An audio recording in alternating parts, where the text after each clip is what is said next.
بسم اللہ الرحمن الرحیم۔ میرے پیارے بھائیوں اور بہنوں، السلام علیکم۔ آج ہم صحیح بخاری کی حدیث نمبر 125 پڑھیں گے۔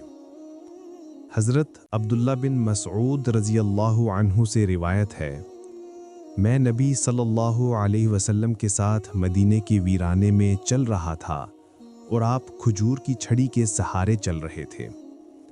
راستے میں چند یہودیوں کے پاس سے گزر ہوا۔ انہوں نے آپس میں کہا، ان سے روح کے متعلق سوال کرو۔ ان میں سے ایک نے کہا، تم ان سے ایسا سوال نہ کرو کہ جس کے جواب میں وہ ایسی بات کہیں جو تمہیں ناگوار گزرے۔ بعض نے کہا، ہم تو ضرور پوچھیں گے۔ آخر ان میں سے ایک شخص کھڑا ہوا اور کہنے لگا، اے ابو القاسم، روح کیا چیز ہے؟ آپ خاموش رہے۔ میں نے دل میں کہا کہ آپ پر وحی اتر رہی ہے، چنانچہ میں کھڑا ہو گیا۔ جب وحی کی کیفیت ختم ہو گئی تو آپ نے یہ آیت تلاوت کی، وَيَسْأَلُونَكَ عَنِ الرُّوحِ وَمَا أُوتِيتُم مِّنَ الْعِلْمِ إِلَّا قَلِيلًا۔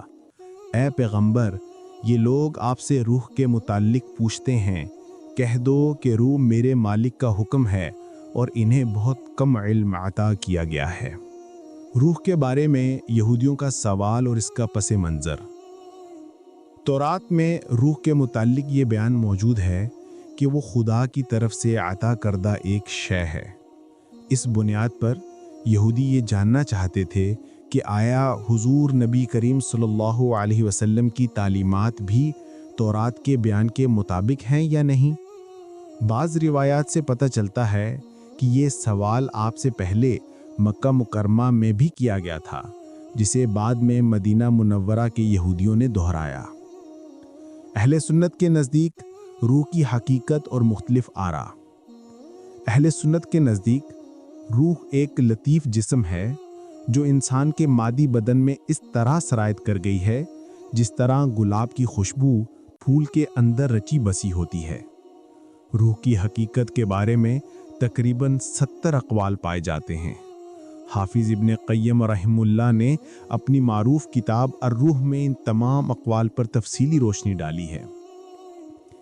واقعہ یہ ہے کہ روح ایک خالص اور نہایت لطیف شے ہے۔ ہم اپنی موجودہ مادی زندگی میں جو کثافت یعنی مادیت سے بھرپور ہے، روح کی اصل حقیقت کو مکمل طور پر سمجھنے سے قاصر ہیں۔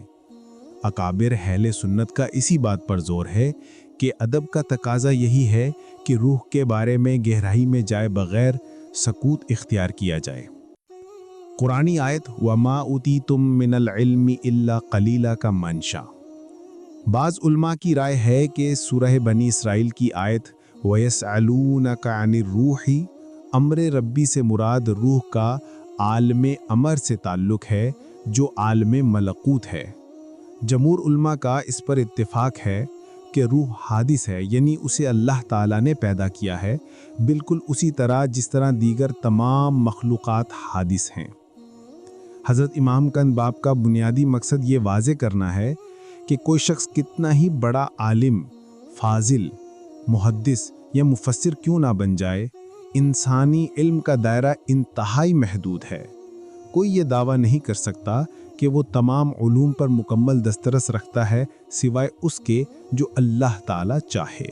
سورہ بنی اسرائیل کی آیت وَمَا أُوتِيتُم مِّنَ الْعِلْمِ إِلَّا قَلِيلًا اسی محدودیت کی طرف اشارہ ہے۔